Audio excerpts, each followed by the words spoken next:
Hi everyone, welcome to my YouTube channel.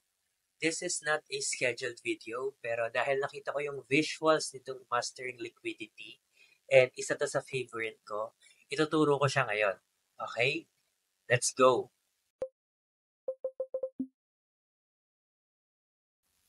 So right now, ang itotopic natin is liquidity, specifically BSL and SSL.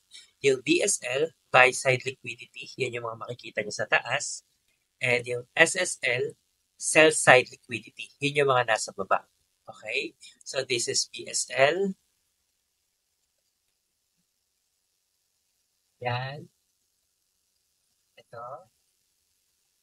Ito. Okay? Yan yung mga nasa taas. Then sell-side liquidity, yung mga nasa baba. Yan. Dito. Dito. And so on. Okay? Then, after that, itopic natin yung dealing range. Pag nakuha mo yung buy-side liquidity tsaka sell-side liquidity, bibigyan ka niya ng dealing range. Pag sinabing dealing range, doon ka lang sa range na yon magte-trade. Okay? And inside that dealing range, merong internal range liquidity. And makikita mo doon yung fair value gap kung saan ka papasok. And external range liquidity kung saan mo kukunin yung take profit. So yan provided na ng market yung entry point mo tsaka yung take profit mo. So, let's jump in dun sa visuals na dati ko pa ito napanood and nakita ko lang to sa TikTok. For sure nakita nyo na to pero explain ko pa rin in detail with market scenario. Okay? So, punta tayo sa visuals. So, ito yung mastering liquidity. Everything you need to know about liquidity. Napanood ko to way back 2022 pa or 2023, I'm not sure. Pero hindi ko alam paano siya i-apply kasi wala naman akong knowledge sa pullback. And lahat sa akin, buy side, lahat sa akin, sell side, kahit invalid. Pero right now, i-explain ko sa inyo paano malaman kung valid yung buy side mo tsaka yung sell side mo. And kung pwede ka na mag-proceed sa number 2, 3, and 4 para makita mo yung dealing range. Okay? So, number 1, kailangan ma-plot natin yung buy side liquidity and yung sell side liquidity. Okay? In-explain ko sa inyo kanina. Yung buy side nasa taas, yung sell side nasa baba. After that, makikita mo yung dealing range liquidity, dealing range mo. Okay? Sa dealing range na yun, merong internal range liquidity tsaka external range liquidity. So for this example, pinakita niya lang is internal range liquidity. And yan yung fair value gap. So, punta tayo sa next picture. Okay, so this is the next picture. What is dealing range? Parang medyo nagulat ka, complicated na agad. Chill ka lang, i-explain ko to ng detail, okay? So, sa ICT, dealing range is basically the area between an established swing high which has taken the liquidity of an old high. Ito yun. Since na-plot mo yung buy-side liquidity mo, may establish yung swing high pag na-take niya yung buy-side. Okay? When I say na-take, nilagpasan niya yung price na yon. Yan kasi yung old high, liquidity, nilagpasan niya. Okay? So, swing high na yan. And an established swing low which has taken the liquidity of an old low. Ito naman yung sell side mo. Bumaba yung sell side liquidity mo tapos tinake ng market. Okay? Yung old low, nababaan pa niya. So, established na ngayon yung swing high and swing low. So, this is your swing high, this is your swing low.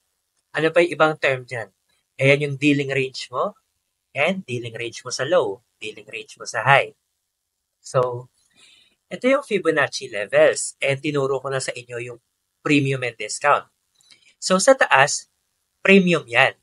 Okay? Kung iti-take mo is bullish scenario. Bullish tayo dito sa area na to. Pag bullish ka, syempre sa discount ka papasok. Pag bearish ka, sa premium ka papasok. Okay? So, mapapansin mo dyan yung 0.0 low of dealing range. Ito yun, 0.0. So, siya yung pinakamababa sa range mo. Most likely, dyan mo pwede ilagay yung SL mo. Or, pwede ka mag-refine dyan. Yung 1.0, high of the dealing range. Ito yun. Siya yung pinakamataas. And ito yung sinabi ko kanina na take profit mo na agad. Okay? Yung dealing range na yan. 0.5, ito yung midpoint or equilibrium. Ito yung 0.5 or yung fractions ng premium and discount. So, if ito yung TP natin, yung 1.0 sa taas, syempre dapat maglo-long tayo sa discount area. Okay? Below 0.5. Kasi yan yung middle niya or yung equilibrium. So, nagigets? Sige, chill muna kayo. Himay-himay niya lang. Daanan natin ng quick. So, syempre, nag-pump si market, bumaba, yan yung old high niya, which is buy-side liquidity. Tapos, tinake siya, nilagpasan siya ulit, tapos tsaka bumagsak ng tuluyan. So, yun yung na-establish yung dealing range high or swing high. Then, bumaba si market, tumaas, sell-side liquidity. Nagbibigay kasi siya dyan ng information na si market magbo-bullish na, pero biglang iti-take yan ni market. Then, tsaka lalagpas ngayon. So, na-establish yung dealing range low and yung swing low. So, this is your swing high and this is your swing low. Then, plot your Fibonacci. Okay? Para makuha mo yung premium and discount. So, next picture tayo. Learning so far? Chill lang kayo. Makikita nyo to ng example live sa market. Later. Okay. So, this time, what is external range liquidity? Pag sinabing external range liquidity, yan yung kaninang in-example ko na swing high and swing low. Yan din yung dealing range kanina. Okay? So, the highs and lows of any dealing range are termed as external range liquidity. So, tatlo na ngayon yung term mo dun sa high na yon, yung nakasweep ng buy side at sell side. Dealing range high, dealing range low, or kaya swing high, establish swing low. Ano pa? External range liquidity or external range liquidity low. Okay? Yun yung term niya. So ngayon, within this area, papasok tayo sa internal to look for position. Okay?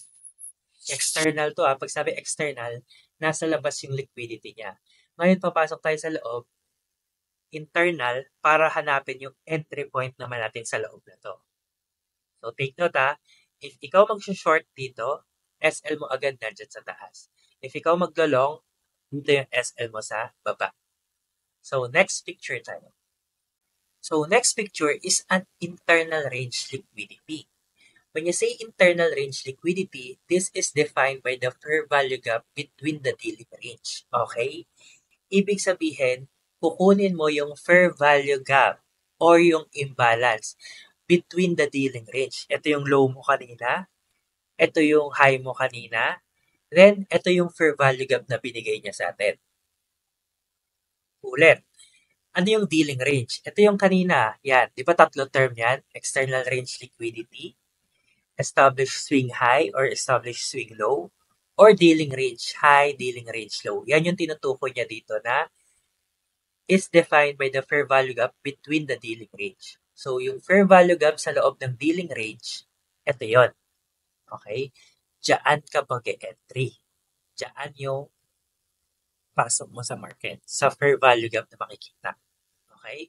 So, syempre, doon pa lang sa umpisa, kailangan pasok na sa criteria mo yung buy-side liquidity at sell-side liquidity. Next is, kailangan pinakitaan ka niya ng established swing high or swing low. Yung another term nun is external range liquidity or dealing range high, dealing range low. Then within that bracket ng range, kailangan makakita ka ng fair value gap. Doon ka kasi papasok. Okay? And itong fair value gap na to, kung makikita nyo to sa premium and discount, nasa discount area siya pumasok to target opposing side ng buy side. Okay? So, punta na tayo sa market.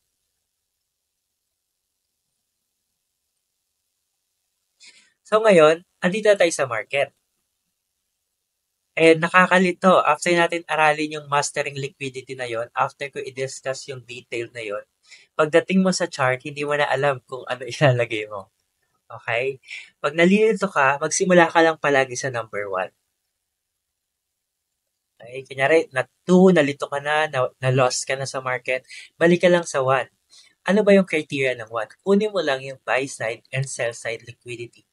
Yun lang yung goal. Kunin mo yung buy side and sell side. Una pa lang, dito tayo mag-start. Papakita ko sa inyo yung invalid na buy side and sell side. Na baka akalain nyo lahat ng buy side and sell side is valid. May criteria yon. Okay? So, kailangan tinake siya. So, ito yung buy side natin.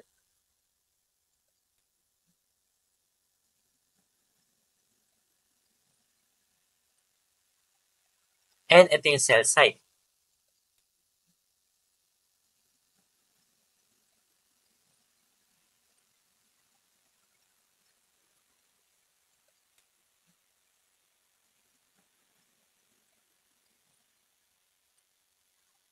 So, mapapansin mo, yung buy side, tinake. Okay, check. Ang gusto natin makita dito is yung dealing range, ha? Tapos na tayo sa buy side sa number 1. Tinake. However, para mabuo yung dealing range, kailangan itong pullback na to, matake niya yung sell side. Kaso ang ginawa ni market, hindi niya tinake yung sell side. Nag-continue si market pataas. It means, ini-invalidate ni market itong structure na to ng buy side and sell side. So, move natin si buy side dito at si sell side ulit dito. So, kapansin mo, tinake ulit ng market yung buy side pero sa sell side, hindi pa rin siya tinitake. Okay? So, basically means nasa number 1 pa rin tayo at hindi pa natin nakukuha yung dealing range. Okay? So, kunin ulit natin pinaka-high. Buy side. Tapos, hindi mo makikita yung sell side dyan unless mag-pullback si market. So, ito yung sell side niya. So, ngayon, tinake si market dito. Okay. Confirm. Confirm na yung buy side liquidity. Take it. So, X. And, itong sell side natin, since nasa loob lang to, pwede nating i-move siya dito. Within that range, nandito si sell side. And, tinake naman siya dito sa pinaka-low. So, mapapansin niya sa structure na to, but andin.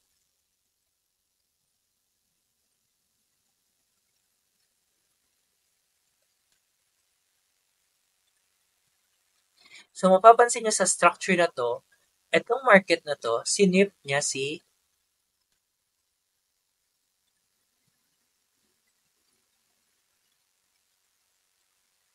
buy side, tas ito naman, sinip niya si sell side.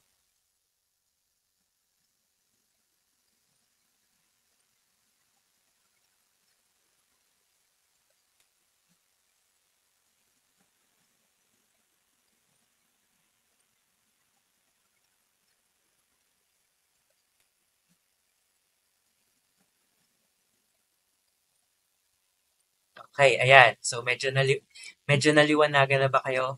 Ngayon, nasa dealing range na tayo. Okay? Number 1, liquidity. Plot mo si BSL tsaka si SSL. So, si BSL na take. Then si SSL na take din. Okay? Kasi pag tumaas tong market na to, cancel ulit yung BSL and SSL natin. Kasi nga, hindi natin makukuha yung dealing range. So, ano yung dealing range? Ito na yon, yung nakasweep.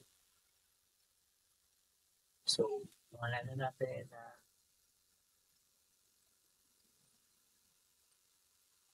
dealing range high. So, ano yung ibang term nito? Swing high at saka external. Yan yun, yung external.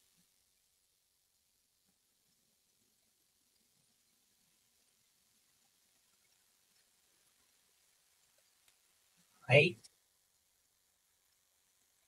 Then, ito yung pinaka-low. Dealing range, low. Another term, external liquidity or established swing low. So, ngayon, since ito na yung market, okay, within this area, if si market, paano malaman kung ano yung direction? Okay. Pag unang nangyari is yung BSL at huling nangyari is yung SSL, most likely, iti-take ni market is yung nasa taas. Ulit unang nangyari dito, BSL, yung tinake. Next, yung SSL.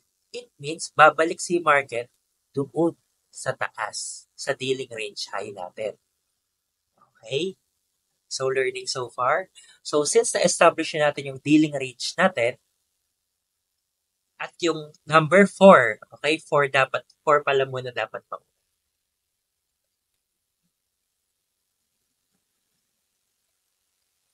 So, 4.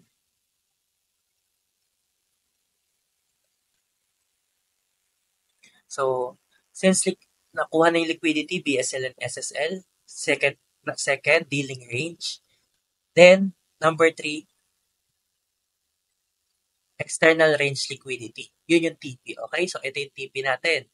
And in-explain ko na sa inyo yung bias. Pag nauna yung BSL, sunod yung SSL, targetin mo yung taas. Pag nauna yung SSL, then yung BSL yung huli, targetin mo yung baba. So, yan na agad yung TP mo sa dealing range. Ngayon, pasok tayo sa internal. E di in-explain kanina na pag nag-plot ka ng FIB or yung FIB tuloy, premium and discount, papakitaan ka niya ng equilibrium. So, paano yun?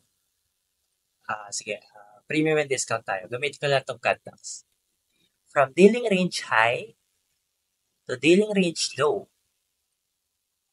Okay. Ito yung area. Ito yung premium. And ito yung discount sa ilalim. Okay? So, sige, i-plot natin para hindi kayo malito.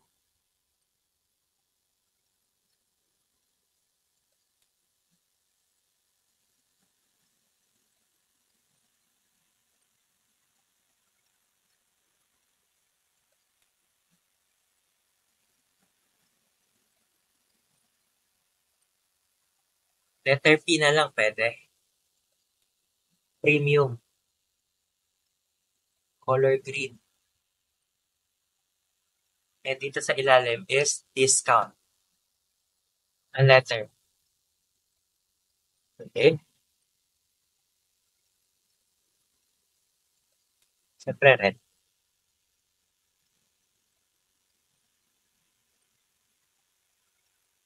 Okay. Teka lang. Pusi ako sa line.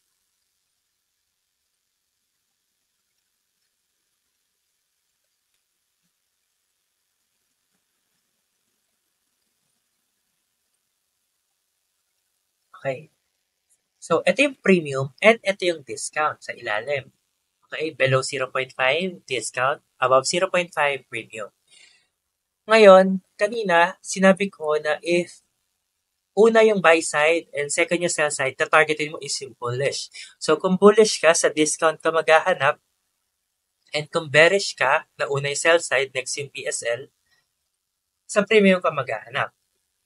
So, since nandito tayo sa BSL na una, second yung SSL, tatargetin natin yung high, kukuha tayo sa discount. So, saan mo kukunin yung discount? Siyempre, nag-top na dito yung market. And, umaakyat na dyan yung price. Ano yung gusto ng concept nito ni ICT? Papasok ka lang sa fair value gap. Yun yung requirement niya. Sa fair value gap ka papasok para makuha mo tong concept na to or strategy. Pwede ka pumasok sa OB, pwede siya mag-react, pero this time, fair value gap ka lang papasok. Okay? So, asa yung fair value gap dyan? Ito yung fair value gap. Tumaas yung price, bumaba, tumaas, bumaba, tumaas. Ito yung fair value gap. Nag-iwan siya ng space. Then, hindi na nakabalik tong candle na to. Okay? Yan yung considered na fair value gap na iniwan niya yung space ng market. May gap. Okay?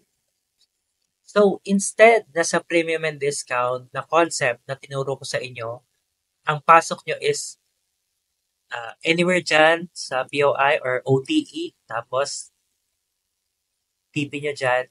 This time, binigyan ka niya na specific. Sa fair value gap ka papasok. And ang SL mo niyan is sa ilalim lang din ng last candle ng gap. Okay? So, ganyan. So, pag pumasok ka dyan, entry, tatargetin mo yung external range liquidity, yung take profit. Okay? And yun yung ginawa ng market sa area na to. Gets nyo? Question. Naintindihan nyo ba? Okay, na-gets nyo. So, ngayon, since etong market na to, tapos na, at maganda yung pagkaka-explain niya dito, ganun na ganun sa pinakita ko sa inyo sa visuals. Ngayon, example tayo ng hindi pa nangyayari. Okay? So, what if etong dealing range na to, alisin ko na muna yung premium and discount. Etong dealing range na to is naging buy side ko ngayon.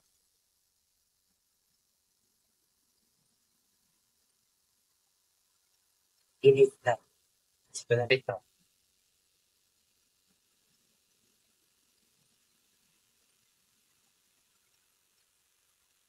So, application time na tayo medyo advanced to, hindi to pang newbie. Kasi para malaman mo yung buy side or sell side, syempre kailangan natutunan mo yung pullbacks kung saan siya ipa-plot. And yung sell side liquidity natin is ito. And most likely, hindi pa siya natin take. Okay? So, ano mangyari? E di, nasa 1 ka pa rin. Hindi pa nangyayari yung buy side and sell side liquidity. Diyan ka pa lang maglalaro. Kailangan ko antayin dito.